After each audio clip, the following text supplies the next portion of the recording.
Good morning. I'm Missy Galloway. Welcome to the Daily Reflection podcast.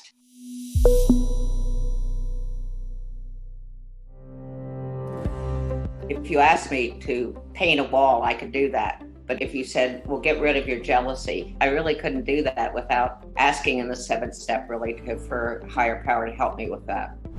You know, that if I have my own conception of God, then he is like salt to me. He touches me and he changes my flavor. All he's doing is enhancing who he created in the first place. I think it's important to, however you enlarge your spiritual life, to keep at it, because it's can only bring goodness and joy and happiness from all of it, and a freedom. Welcome to the Daily Reflection Podcast with your hosts Michael L. and Lee M. On this show, we try to bring some inspiration through interviews with members of the recovery community. We are not affiliated with any 12-step or recovery programs, but you may hear them mentioned throughout the course of an interview. On today's show, Missy G. from Ponte Vedra Beach, Florida. Before we get to the show, I'd like to ask for a favor. If you're listening on a podcast app like Apple Podcasts, we'd love to ask you for a rating. It's going to help us expand our reach and improve the show. We hope you enjoy this episode. Good morning, Lee. How are you? Good morning, Mike. I am great. I'm happy to be here today. How are you? I'm doing well. So what's in store for us today? Well, I'm very excited about today. First of all, it's April 1st, and we have with us somebody I've heard a lot about and looking forward to hear her experience, strength, and hope. Her name is Missy G. She's from Florida, and she's going to be talking to us today about the reflection for today, which is called Looking Within. Fantastic. Well, Missy, welcome to the show. It's great to have you on the podcast. Thanks. I'm glad to be here. Well, we start the show in the same way every day. We ask the guests to read the daily reflection. Would you help us get started? Sure, I'd be glad to. It's entitled Looking Within. Made a searching and fearless moral inventory of ourselves. That's from the 12 and 12, page 42. Step 4 is the vigorous and painstaking effort to discover what the liabilities in each of us have been and are. I want to find out exactly how, when, and where my natural desires have warped me. I wish to look squarely at the unhappiness this has caused others and myself. By discovering what my emotional deformities are, I can move towards their correction. Without a willing and persistent effort to do this, there can be little sobriety or contentment for me. To resolve ambivalent feelings, I need to feel a strong and helpful sense of myself.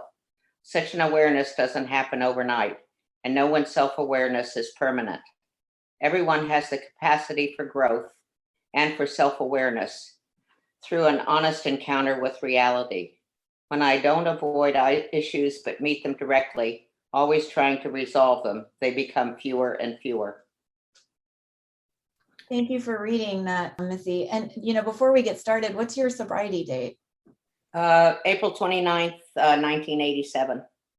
Awesome. We're in the 4th month now, and this obviously is about a 4-step inventory and the benefits that can arise of it. And I'm just curious, when you came in the 80s, trying to take on this journey of sobriety, what was that 4-step like for you at first?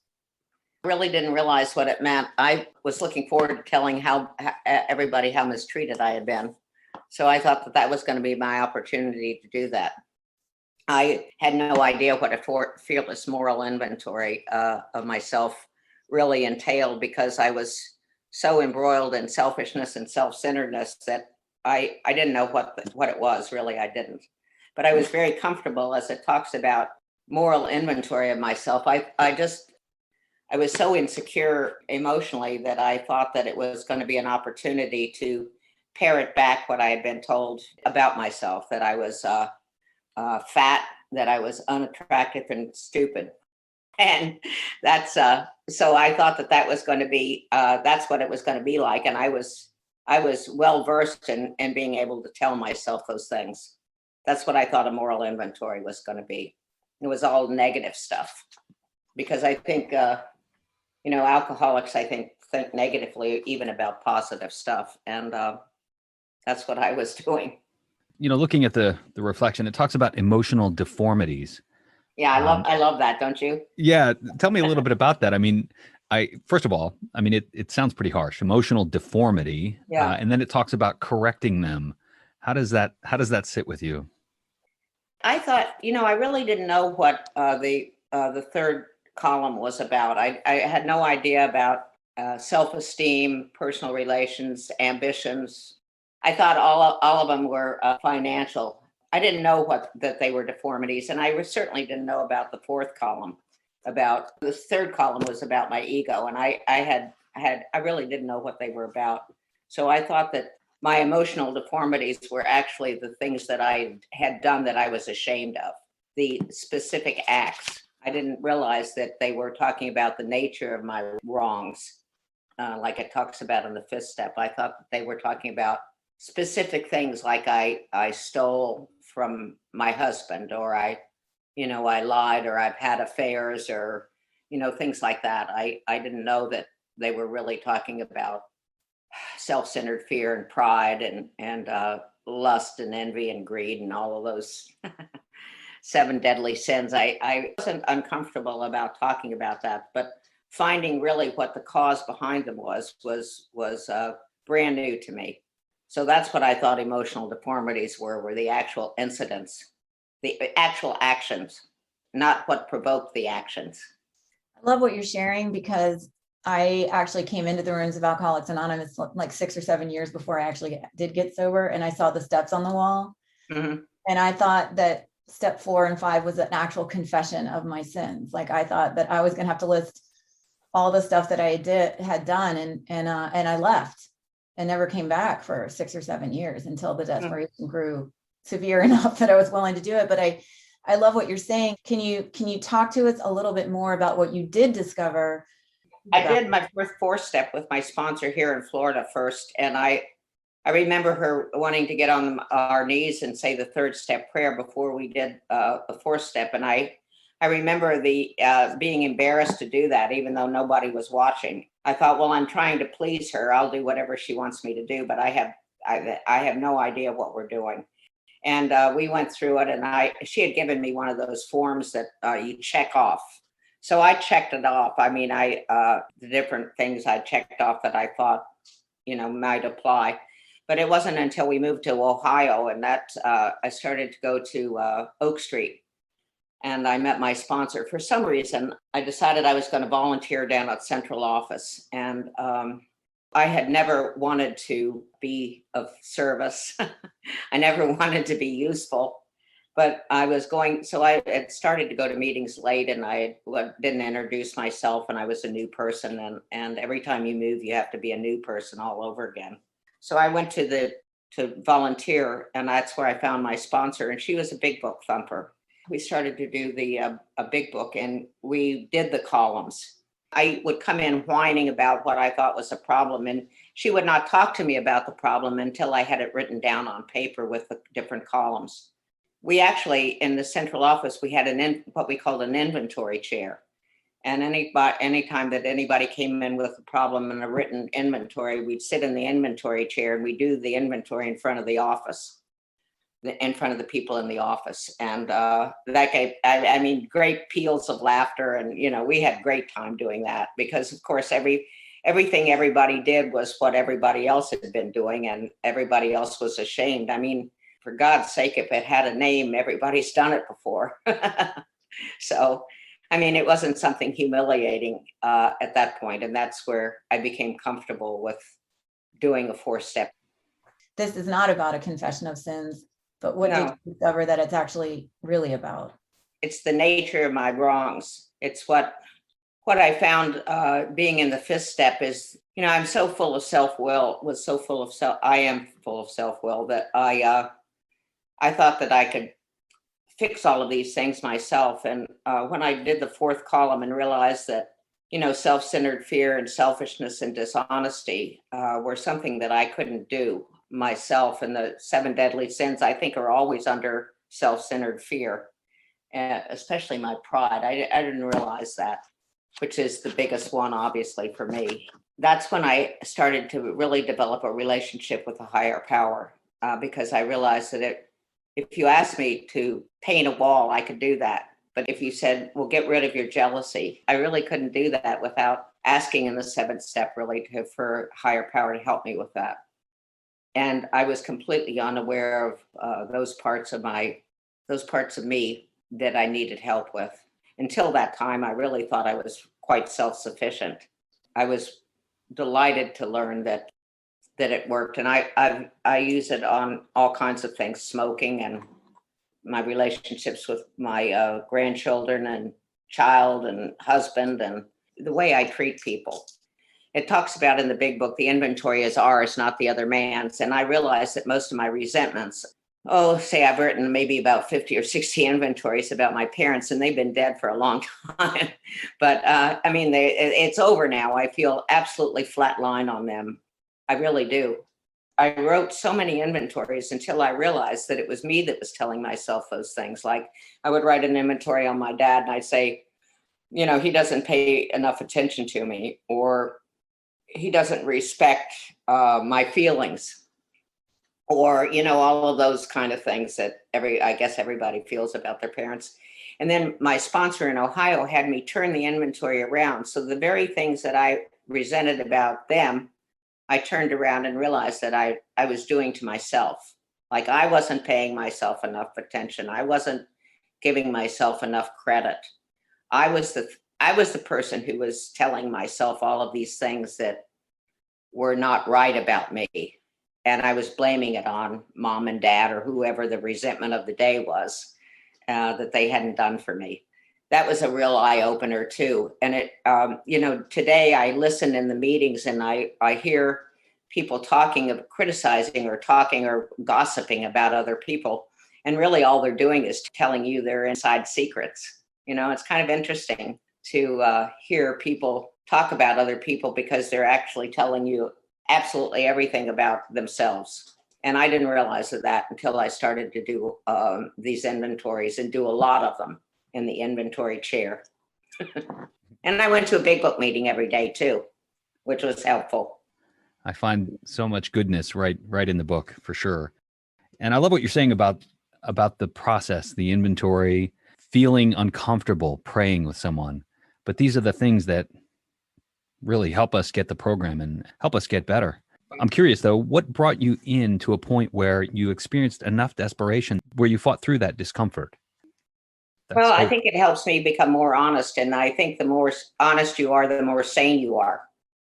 So the more inventories you do, the more you're going to become more honest, and the more you lose that insanity and that figment of your imagination that you garnished up in your head about all of these things that aren't true. Yeah, you get to see the truth. I love that. But it takes effort, and it takes willingness. And for me, that willingness only came when I experienced enough desperation. Can you talk a little bit about the desperation that you experienced? Like what brought you into the program of recovery? Well, we had moved from Ohio to Florida, and I'd gotten out of all of the things that I was therapeutically involved in. I was down here, and we were only here for like 18 months, and I knew I was starting to control but not enjoy my drinking. And I was hiding. I had started to hide liquor around the house. I would buy 5 cases of bourbon at a time, and I'd hide it down behind the wood burning stove because I thought that I wouldn't go down there wrong. And that I came up, I'd wake up in the morning, I had burns all over my arms from going down to get more bourbon. And I'd always look, before. But anyhow, we moved down here, and I was really quite hungover one morning, and I was walking to the mailbox to get the mail. And a voice said to me, "You're going to stop drinking." That was new to me. It stopped me right in my tracks. I would tell my husband that I'm not going to drink after dinner, and then I'd go and I'd fill a coffee cup full of bourbon, and and then I'd take it to bed with me, and he'd say, "What are you doing? Why are you taking?" I say, "Well, I'm not done yet," and I really wasn't done until I kind of passed out or went into a blackout. And my daughter was riding at the time, and I had gone to they start early in the morning with these horse shows, and I had gone to a horse show, and I was sitting in the car of the trainer, and I said, I am very hungover, and I feel like I feel like I'm bleeding through my pores. And he said, well, you don't always have to feel that way. And I turned around, this was about 7 o'clock in the morning. And between the two of us, there was a big book sitting in the car. He had found AA and how much it had done for him. And he'd be glad to take me to a meeting if I wanted to go. And I said, sure, I'd like to go. And then it took me another 3 weeks to decide what I was going to wear to the meeting. So I wanted to look good. Of course, there was no looking good at that time because I was all puffy and white and terrible. And that's what got me to AA. I drank at home, and I'd do things like leave the house, and we had a creek running through the property, and I remember coming to in the creek, and my 2-year-old daughter was up in the house asleep. I'd left her up there sleeping out, things that aren't good, that I was ashamed of. Yeah, I can relate. Unfortunately, I think we all can. I mean, and that's none of us come in here on a high note, right? I'm thinking about the voice that you heard that said you're going to stop drinking. I'm thinking, that's like a spiritual experience of sorts before. It really is. And I'm wondering, can you talk to us a little bit about what does spirituality look like to you and how has it unfolded for you? I think a spiritual experience to me means that I'm changing, that I've changed. And usually most of mine are obviously of the educational variety, but sometimes they come by surprise. I am not aware of it until somebody mentions it to me. Sometimes I'm aware when I'm having a spiritual awakening or I'm changing, it's because I've recently discovered an emotional deformity that needs some attention. And I've been successful with my part in it. I've asked God to help me. And then I find myself having success. It's like pulling I can feel it on the inside of me. It's like pulling a rope from one hand to the other, because I can feel the tension. I can feel the old me pulling against the new me. And I can, and when I come out successful in that endeavor, then I feel like I've had a spiritual experience. I also have felt, besides the talking, besides that voice or that thought coming to me, I've also had a couple other experiences with a higher power. One was I tried to quit smoking when I was 8 years sober. A Jesuit friend of mine told me to leave that alone. Drinking was the most important, and I left it alone. And he said, use the 7-step on it, everyone. And so I used it every once in a while.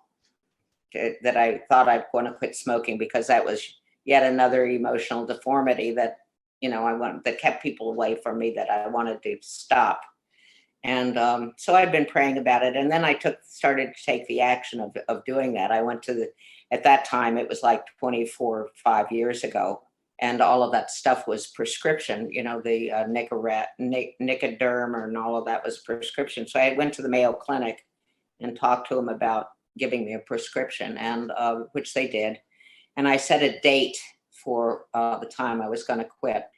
I was praying about it, and I always pray in my closet. I have a meditation chair, and I have it's a little plastic painter's stool that I sit on, because I've got to be by myself, or I'll find something else I'd rather do than sit with God. And I struggle with that all the time. But anyhow, I was praying about it, and there was going to be a date. It was the next day I was going to get my patch from the Mayo Clinic. I was going to stop, and I was in there praying, and I had written a fear list. I treated it exactly like a resentment. And I had written down all of my fears that I had about stopping smoking, just like I had about, drinking. And of course, they were all kind of erroneous. I was going to gain weight. I was going to have terrible withdrawal. All of these things that I wouldn't know what to do with myself. And, I really did have a lot of extra time left over because I was almost 3 packs a day. Anyhow, I prayed about it, and this wind came across my face, and it startled me, and I kept on praying, and then it came across my face again. And I said, well, it's the air conditioning kicking on. But then when I got up from my finished praying, there was no vent in the room there. I'm sure it was the breath of God. And I stopped smoking the next day. and I stopped smoking, and that was it. I mean, it was easy. That was a sudden spiritual experience for me. But most of the other ones, the character defects that I've had, I've become aware of them first through inventory, and then become willing to have God remove them, and then asking, and then really trying it out. None of them have been easy. I get all confused about if I should stand up for myself or should I just shut up. I get all wrapped around my axle on some of the things like that. So usually I just don't say anything. So it sounds like you've got a pretty good conception of your higher power. And I do, friends. I'm just wondering if you've worked with women in the program, or maybe even have advice for folks that may be struggling with that concept of a higher power. Yeah, I'm helping that woman that called me is trying to stop smoking now. She's got, I sponsor her. She's got about 12 years, but I was reading a book that made a lot of sense to me. It's God as You Understand Him. And I couldn't read the 12 steps for maybe a year and a half into sobriety because it mentioned the word God. I struggled with God too for a long time. But there's a book called Mere Christianity that I read it. So it's C.S. Lewis. I don't know if you're familiar with him, but he talks about God being salt. And I don't know if you know that or not, but it made tremendous. I thought, God, that's it.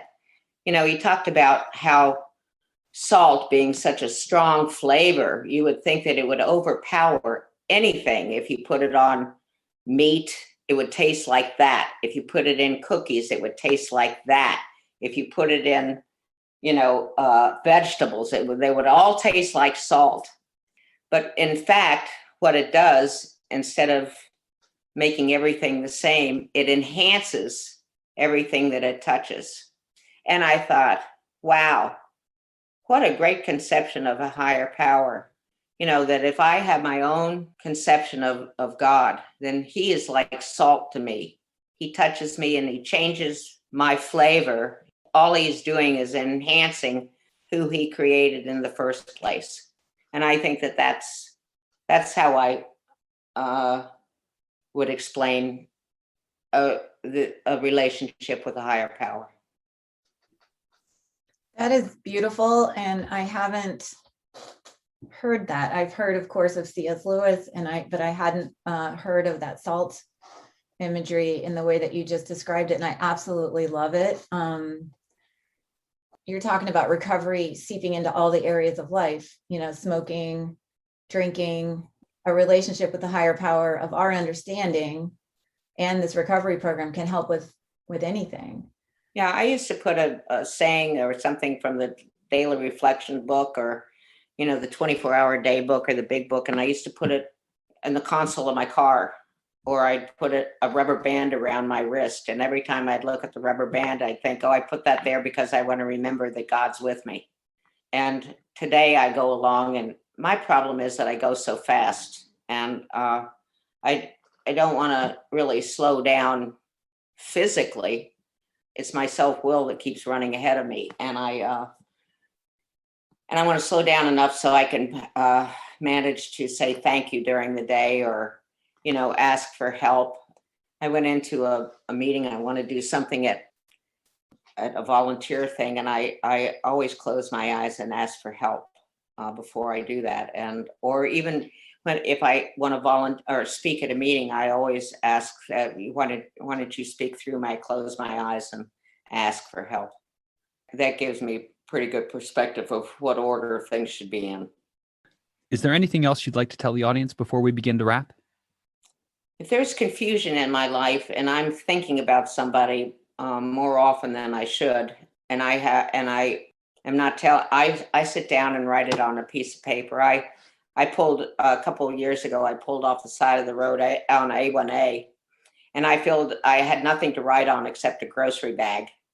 And so I wrote all of my fears down on a grocery bag. I mean, I was driving along practically not breathing, because I was imagining all of these things in my head, which weren't true, of course. But so I sat down, I said, I know the way to get rid of these. And I wrote them down on a grocery bag. And then I always say the fear prayer. God, remove these fears from me and help me do what you intend me to do. And then I go about my business. So yeah, I use it all the time.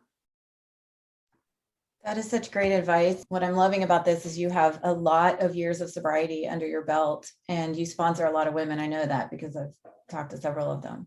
What I'm hearing you say is that I'm still working this thing all the time. Oh, yeah. I still have all the same feelings and all the same fears and all the same stuff. It's just now you have the tools and you employ them. And I love that, because there's a sense sometimes that somehow I'm going to arrive at this place where I'm great and happy all the time and doing it right. And no, that's not true. This is a journey, and you're walking it and showing us how it's done. And I really appreciate you for that. Well, there's a line in the big book. That's why I love it so much. It says, they wonder why they fell. We were talking about somebody, and it says, the next sentence says, well, they failed to enlarge their spiritual life. I think it's important to, however you enlarge your spiritual life, to keep at it, because it's can only bring goodness and joy and happiness from all of it, and a freedom. Thank you for having me. Thank you so much for joining us. Truly appreciate it. Thank you for saying yes, Missy. Thanks so much to Missy for stopping by, and thanks to you, the listeners. If you want to find us online, you can join us on Facebook at facebook.com/groups/Daily Reflection Podcast. You can also find us on Twitter at Daily Reflector. If you want to read about recovery, you can visit our blog at blog.dailyreflectionpodcast.com.